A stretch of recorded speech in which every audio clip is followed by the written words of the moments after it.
այն ինչ տեղի ունեցավ 17 տարի առաջ գարնան առաջին օրը այստեղ, մինչ այժմ իր հետքն է թողել հայ հասարակական քաղաքական կյանքում։ 2008 թվականի փետրվարի 19-ին Հայաստանում տեղի եւ միջազգային դիտորդների պնդմամբ բազմաթիվ ընտրախախտումներով եւ վարչական ռեսուրսի չարաշահումներով տեղի ունեցած նախագահական ընտրություններից հետո նախագահ դարձավ Սերժ Սարգսյանը։ Նրա մրցակից Հայաստանի առաջին նախագահ Լևոն Տեր-Պետրոսյանը եւ կողմնակիցները չընդունեցին ընտրությունների արդյունքները,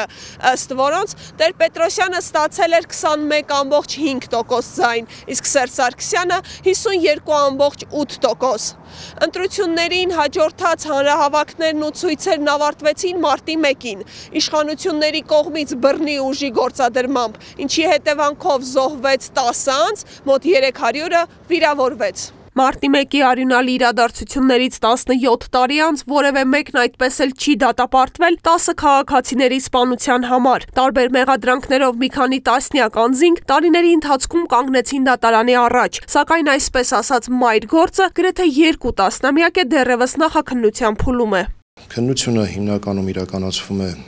2008 թվականի մարտի 1-ի լույս 2-ի դեպքերի ժամանակ զոհված մարդկանց սպանության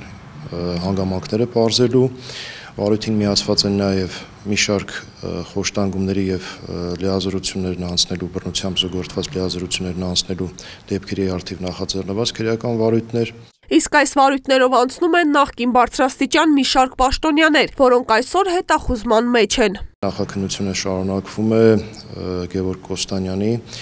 կողմից պաշտոնական լիազորությունները չարաշահելու, պաշտոնական կեղծիք կատարելու, փողերի լվացման, ապացույցներ կեղծելու եւ մի շարք այլ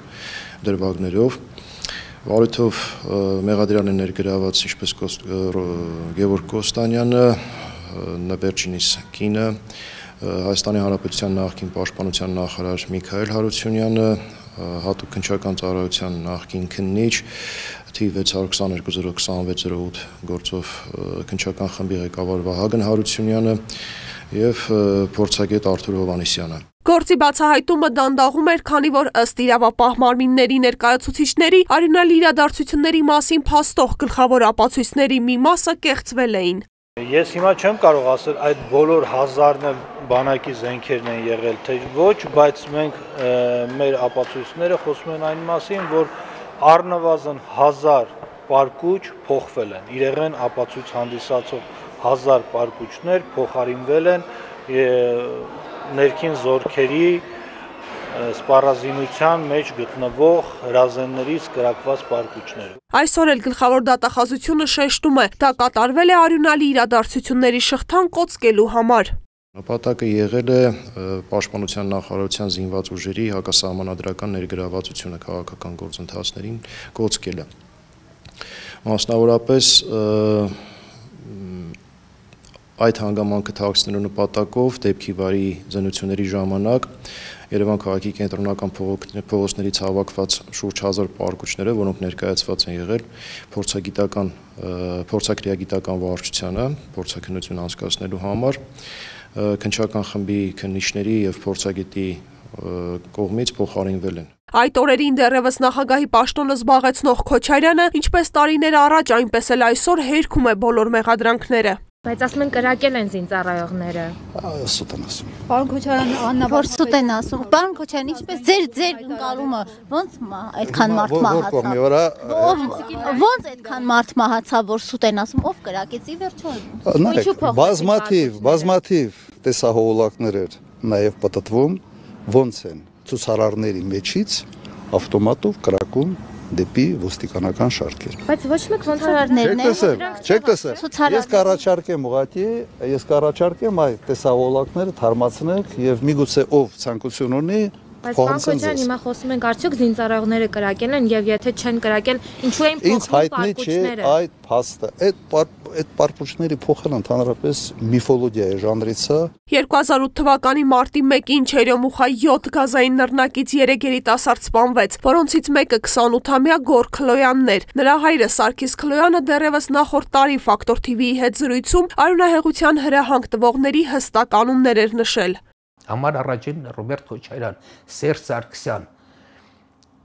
Ներքին զորքերի հրամանատար իրան տեղակալներով ով հրաման տվել Արցախից զորքը վերել հասցնել Երևան նույնպես առանց Գերագույն գլխավոր հրամանատարի տանարի որ սահմանը տանկերը անձամբ ես եմ տեսել քաղաքում, բետերները ես եմ տեսել քաղաքում, գլխավոր մեղավորները դրանք են Քոչարյանից սկսած մինչև շտաբի պետի տեղակալները, այդ ամբողջ խումբը։ Այս անունները եւ ոչ միայն տարիներ շարունակ հնչեցրել է նաեւ նախկին ընդդիմադիր գործիչ այժմ վարչապետ Փաշինյանը, որը 2008-ի մարտի 1-ին ցուցարարների առաջին շարքերում էր։ Մարտի 1-ի գործը ըստ էության ամբողջ ծավալով բացահայտված է։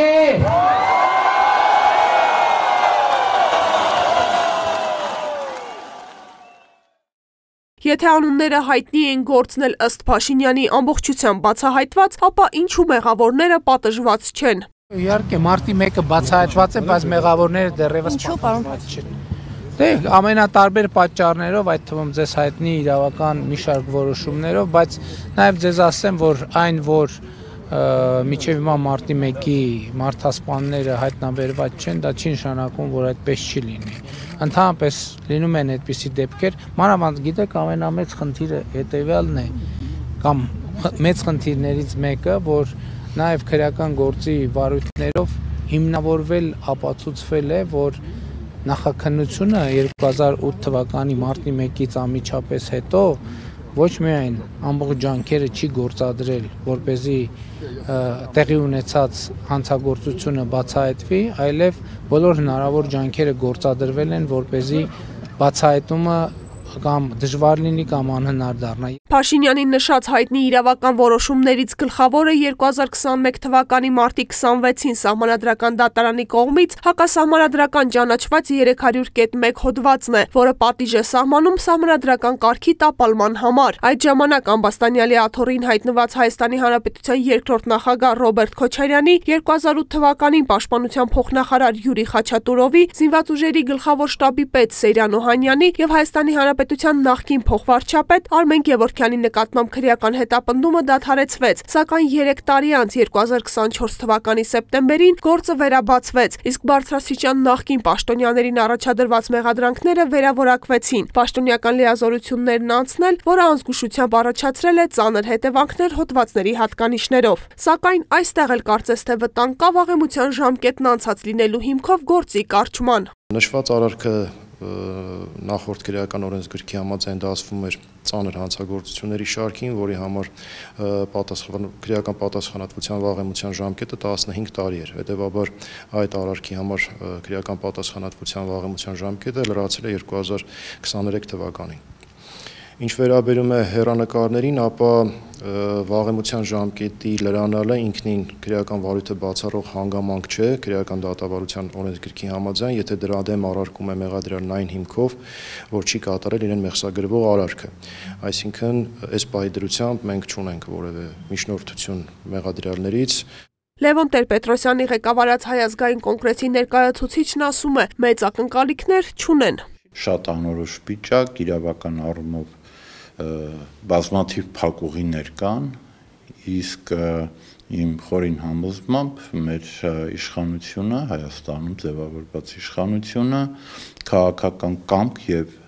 նպատակ չունի մարտի 1-ը բացահայտելու համար։ Փաշինյանի իշխանության գալուց հետո գլխավոր դատախազությունը եւ առանձին անհատներ արդարացման գործընթաց սկսեցին, ինչի արդյունքում 2 տասնյակ անց արդարացվեց մարտի 1-ի զանգվածային անկարգության շինծու գործերով։ Արդարացվածների թվում էին Նիկոլ Փաշինյանը, Սասուն Միքայելյանը եւ այլք։ Ես զրոյական ակնկալիք ունեմ, քանի դեռ այս իշխանությունը, որովհետեւ